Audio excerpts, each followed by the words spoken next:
கச்சதீவை விஜய் கேட்டிருக்கிறார் என்பதற்காக சொல்லியிருக்கிறீர்கள். உங்களுடைய ஜனாதிபதி வந்து கச்சதீவை தரமாட்டார் என்று.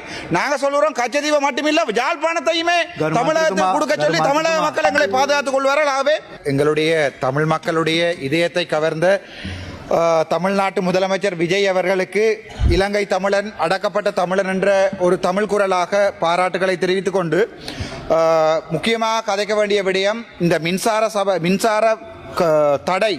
அது வந்து வடக்கு மாகாணத்தில் வந்து தீவு பகுதிகளில் மின்சாரம் என்பது வழங்கப்படுவது இல்லை என்பது வந்து ஒரு மிகப்பெரிய குற்றச்சாட்டு. அண்மைய தினங்களில் வந்து நான் நெடுந்தீவு அல்லது டெல்ஃபிக்கு பயணித்த போது அங்கே பாதிக்கு பாதி மக்களுக்கு வந்து மின்சாரம் இல்லை. ஒரு கிழமையில் கிட்டத்தட்ட 7 நாட்களில் 5 நாட்கள் மின்சாரம் இல்லை. ஸோ இந்த தீவு பகுதிகளில் வந்து நீங்கள் கச்சதீவை விஜய் கேட்டிருக்கிறார் என்பதற்காக சொல்லியிருக்கிறீர்கள். உங்களுடைய ஜனாதிபதி வந்து கச்சதீவை தரமாட்டார் என்று.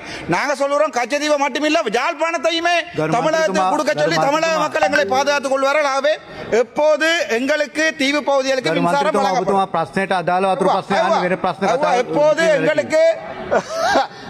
எப்போது எங்களுக்கு மின்சாரம் தீவு பகுதிகளுக்கு வழங்கப்படும். அவ்வளவுதான்.